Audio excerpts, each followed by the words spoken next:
Hello, this is Cash Card, and I'm your host, Geraldine Paredes. We give rise to students around campus while they answer some trivia questions to win fabulous prizes. Let's get rolling. What is your name? Misha. And where are you headed? To Moffitt. Awesome. Who is the president of the USF system? Of the USF system? Yeah. Judy Genshaw. Good job, correct.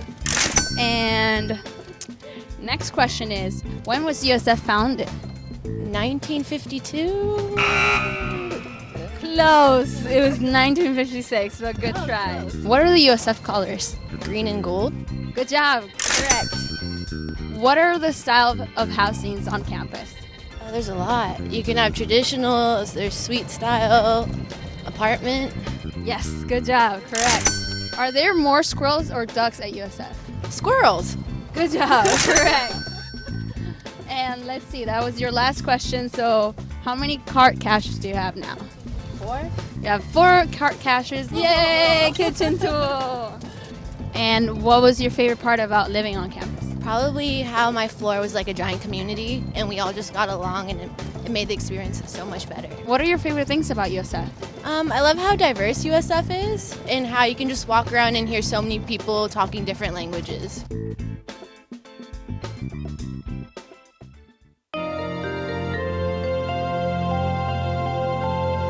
Hey, sorry I'm late. Shall we start? Yeah, I thought you were never gonna show up. This place is amazing though. Did you know they have a pool?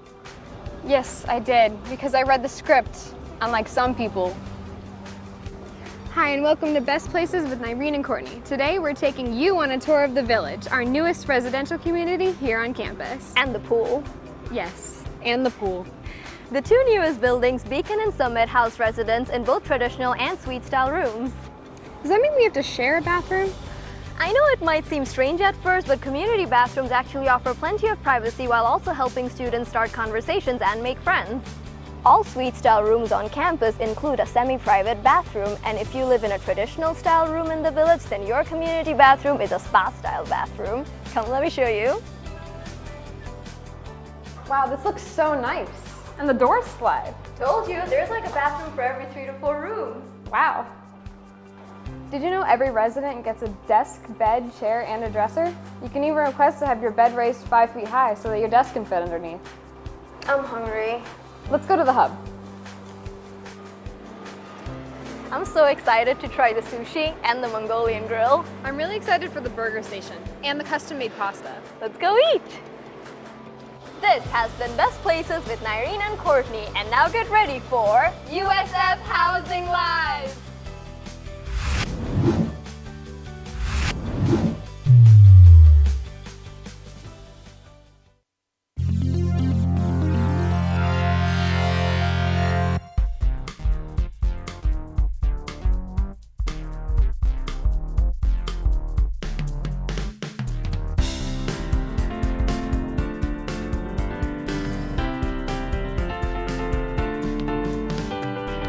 Gregory Bowers, Sierra Rose, Maxwell Morinelli, Elisa Goldberg, Irene Naomi, Courtney Cadogan, Geraldine Paredes, June Dickens, Chris Herrera, Stephanie Jockman.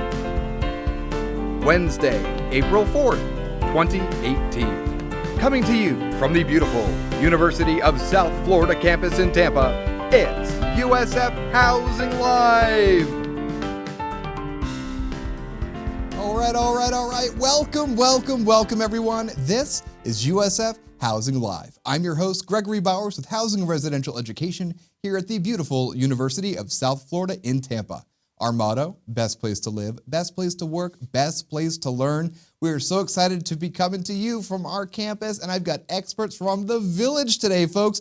The Village is an exciting new project coming your way. We're going to have 3 additional residence halls opening up this fall, and so I really can't wait to be talking about that and also the Honors Living Learning community. During our conversation today, I want to remind you, you can type in the comments any questions that you have or a shout out if you wish. They'll send them to me right here. We'll answer you in real time, folks. So let's go ahead and meet our guests. We have Dr. Amanda Cutchens on the show tonight. Welcome, Dr. Cutchens. Thank you, Greg. Can I call you Amanda? Yes, absolutely. Thanks, Dr. C. Also joining us, we have Jonathan Hart, the Residence Life Coordinator for Summit Hall. Jonathan, welcome. Hey, Greg, how you doing? I'm doing all right. Good to have you here. Good to be here. I seem to remember seeing you on a Greg on the Street in a prior episode. Yeah, I got the Betty Castor question right. It was a little bit off on Lady Gaga. That was a tough one. You really showed people that you know your stuff. I was embarrassed, though, about the Lady Gaga. I'm not going to lie. That's okay. We'll forgive you. Just this once. Everyone gets one. Got one. And so remember, folks, go ahead, type your questions in the comments, and we'll be happy to help you out. But we've already got some things we want to know, so we'll get started here with Amanda. Dr. Cutchens, please tell me, who are you? What do you do here? I am Dr. Amanda Cutchens. Yeah, that's my name. I am a senior academic advisor in the Honors College. I serve the engineering and pre-health students, but I'm also the coordinator for the living learning community.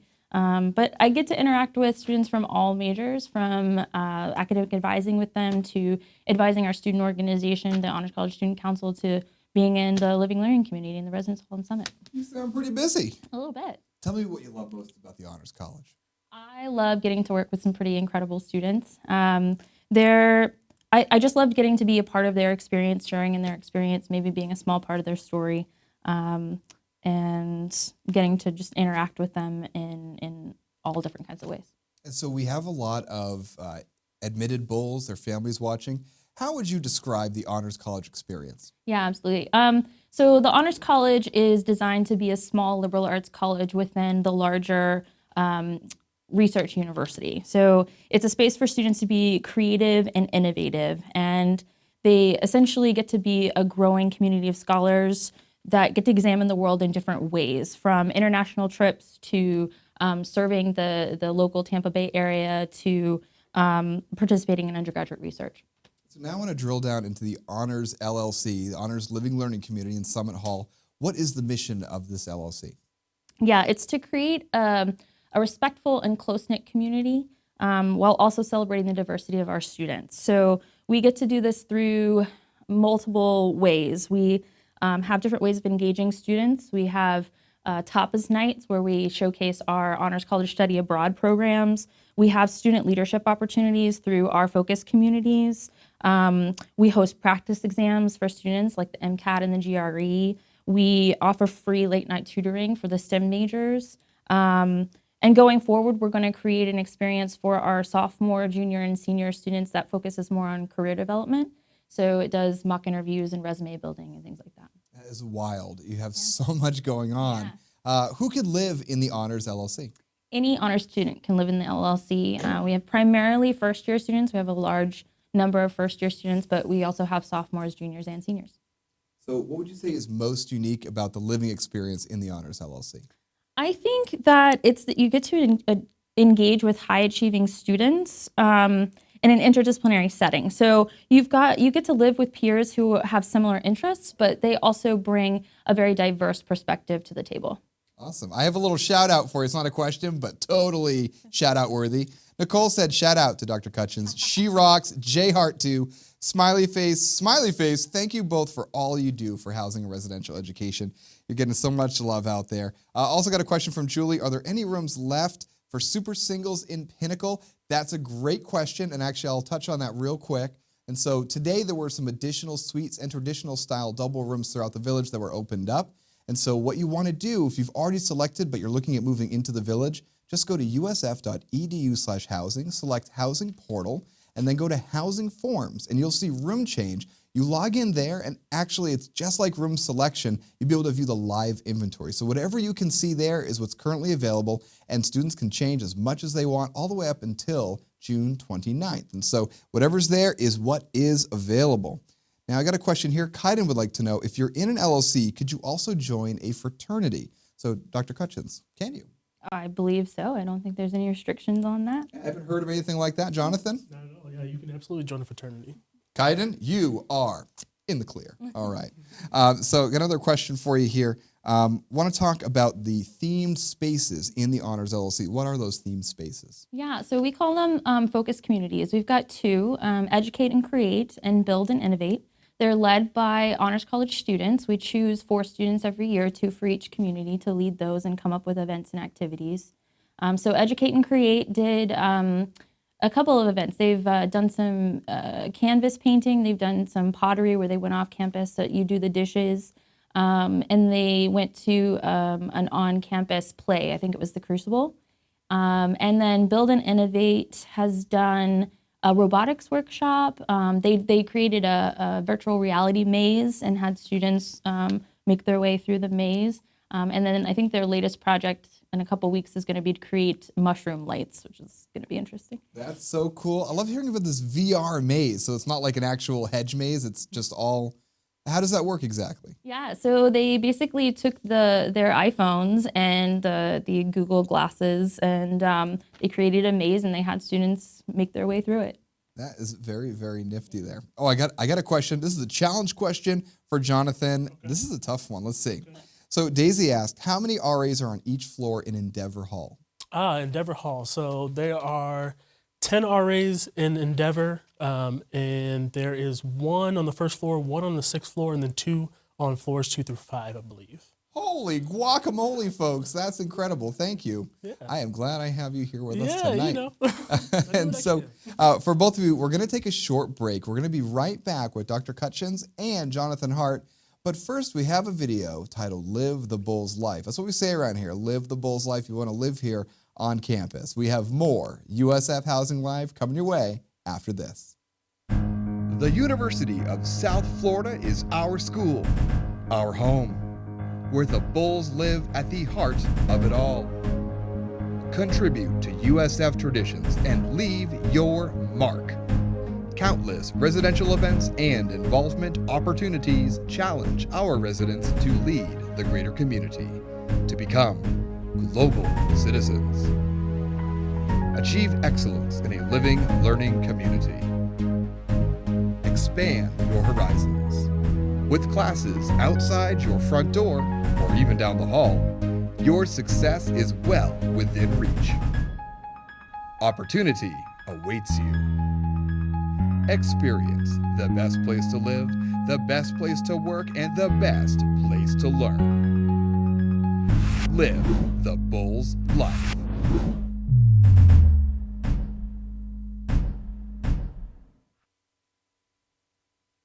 All right, welcome back, everyone. This is USF Housing Live. I'm your host, Gregory Bowers, and we are so excited to be answering your questions. We're here with Jonathan Hart and Dr. Amanda Cutchens. Got a question for you, Dr. Cutchens. We've been talking about the Honors LLC. So let's say a student is psyched, they're ready to apply. How do they get it done? Please do it. It's super easy. You just fill out the LLC application, and that's separate from the USF Housing application.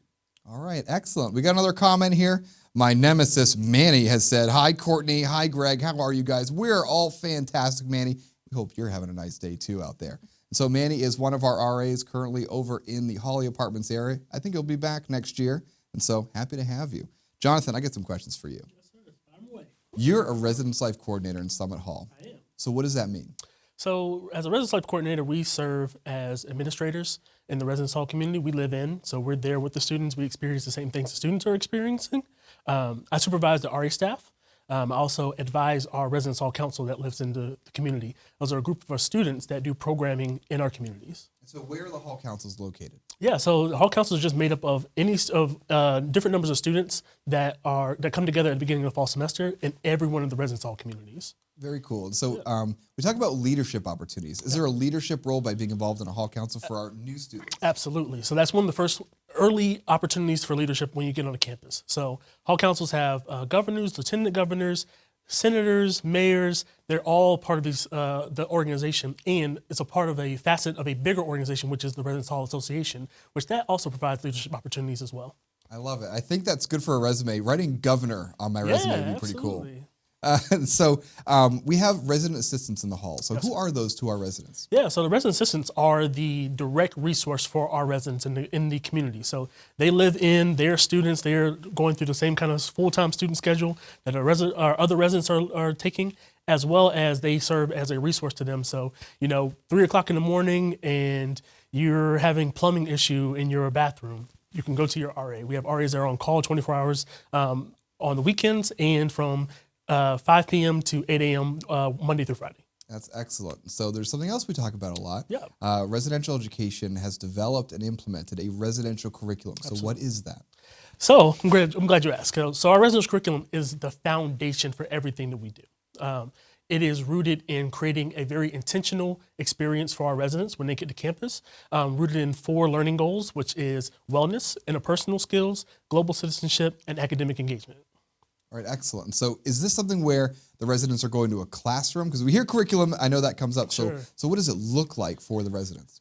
The world is the classroom, Greg. So, you're going to class, you're getting the learning that you're getting for your major academically, and then when you come home and come to your residence hall, which is going to be your home for 9 to 12 months out of the year, we're giving you a different education. We're giving you those transferable skills that you'll be able to utilize in life. So that's conflict mediation, that's learning how to cook, do your laundry, all those pieces that you're going to get outside of the classroom. That is so cool. So how does that make our experience at USF unique from perhaps other college residential experiences? That's a good question. So again, it's very intentional, right? So we want to make sure that you are having a well-rounded, holistic experience and trying to give you all the skills outside of your academics that's going to help you propel you to be successful in your lives going forward after you graduate. And so one thing I know we talked about earlier was you have a resident assistant. Sometimes there might be challenges. And so let's say I have a challenge with my roommate.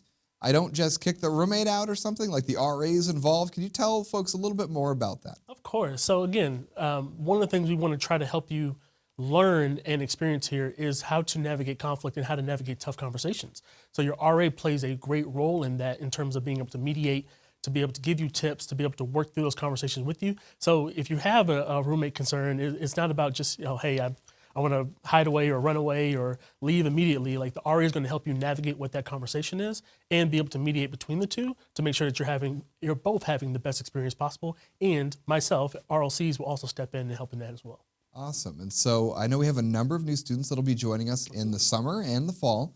And so there must be some misconceptions about campus life in general. What are some of the more common ones that you see? So I think there's 2 that stand out to me right off the top of my head. I think one, with students first coming in and transitioning in from high school to college, just thinking about what that experience they were in high school and how easy it may have seemed to a lot of them, how they breezed through, and realizing that the high school experience had a lot of built-in structure in terms of I had a parent or a guardian that was advising me or supervising me every day. I know I had to get up and go to class from this time to this time every single solitary day, and then navigating what that transition looks like now, because now that's now more on the individual. You have more control on that. So you set what your schedule is, and how do you create a schedule for yourself without that supervision over you directly every day? I think the other piece is, and I hear this sometimes from students, is, I don't have anything to do, or I'm bored, there's nothing going on. And we have 300 plus student organizations on campus. We have RAs that do events in the community. We have hall council that do events in the community. We have RHA, we have the CLCE, we have student involvement. There's never a reason to say that you're bored or have nothing to do. I like it's the old man RLC finger wag. If you can't say that there's nothing to do, there's a ton to do. There's a ton to do. We'll find something for you to do. And we'll connect you to organizations and to resources to make sure that you are involved and get engaged in campus. I love it. What I'm hearing right now, too, is if I'm a student saying, I'm bored, call Jonathan. Jonathan's going to explain how you have no time to be bored. Listen, I got you. I'll make sure that you are connected. Excellent. I got a little question here. And so Daisy asked, if you applied for STEM, does that mean you are automatically being considered for LLC? And so Daisy, no. And so I think you're talking about the STEM Academy, which is an experience and has pre-arrival experience there. And so that doesn't mean you're automatically applied for the LLC. We want to make sure you know to go to usf.edu/housing, choose Housing Portal, and then you'll see the Programs and Events link. That's where you go to apply for any Living Learning Community, and so the Honors Living Learning Community, or if you're interested in STEM LLC. And so definitely go in there and complete that application. That's in addition to any other programs or housing applications you may have completed. And so definitely check it out. It's an awesome experience as well. We have 14 Living Learning Community experiences. If I can shamelessly plug, go to usf.edu/LLC and you can see the full menu of offerings. It's really, really awesome. So I got another question for you here, Jonathan. Right. And so when we think about the transition, we have a lot of planning going on. What's some advice you have for students and their families at this stage? They're about to graduate high school, they're getting ready. What are some things they should be thinking about, what they should be considering to help them have a successful transition? Absolutely. So start kind of working on your time management skills and looking at trying to create schedules or create some kind of structure for yourself. I think that helps aid that transition greatly. And then when you get here, get connected. So connect with your RAs, connect with your academic advisors, connect with your professors in your classroom, connect with your RLCs to make sure we can get you connected to all the other resources on campus as well. I think the more connected you feel, the easier that transition is, and we can get you engaged and help you get engaged more in the campus. So that kind of eases what that anxiety might be in terms of coming to college. You may be coming from far away, you may be coming from out of state, might be local, but how do we get you connected and get you transitioned in well and that you feel comfortable so that you start day one being successful? Excellent, thank you. And I've got an Amanda question here. So you're working with academic advising and helping students navigate various processes and understand their major. One of the questions we get out there, students might say, what if I want to change my major? Is that going to destroy my college experience? Can you share with us just a little bit? Do students ever change their majors? Oh, all the time. And it's perfectly fine. I changed mine 4 times and I still graduated on time. So yeah, you absolutely can change your major. And that's what we're here for. I mean, you don't have to know what you're going to do in life, in your first year of college. You have the opportunity to be here 4 years and use it, explore all your different options. Do you have any words of wisdom for family members out there who are starting that planning process, helping students choose a major? Family members helping students choose a major. I think just ask them what they're passionate about, what they would be happy doing for the rest of their lives. Well, I guess they don't have to do this for the rest of their lives, but yeah, I mean, just finding out what really that they're interested in, what they're good at. But it's not always what they're good at. I mean, maybe they're good at math and science, but maybe they're really interested in learning about humanities or the arts. And I think just really celebrating them and encouraging them to do what they want to do and not be as concerned about what they're going to do in their career. If they love what they do, they'll make it work and they'll be successful. That's awesome. That's excellent advice. Thank you so much for joining us tonight. Absolutely. Thank you. And Jonathan, thank you as well for joining us. I hope we'll have you back someday. I hope so too. Appreciate you having me. Oh, definitely a pleasure to have you both here. I want to let folks know we are just about out of time. But I've got a little update for you as we close out. Those of you who've been asking about village parking, a little update for you. There's a place called Lot 16. It's going to have some parking for you until this construction for the Publix right above the village, but there'll be some space in Lot 16. And also, planning is underway to add more resident parking spaces right nearby the village. I'll have more updates for you, but you can stay in the know by going to usf.edu/parking and check there often for updates. I'm Gregory Bowers with Housing and Residential Education, our motto. Best place to live, best place to work, best place to learn. Show's coming at you every Wednesday at 7 p.m. Next show is Bulls Heal the World. We have an expert from our nursing and living learning community joining us Wednesday, April 11th at 7 p.m. Thank you so much for joining us. But hey, there is just one last thing. Go Bulls! Good night, everyone.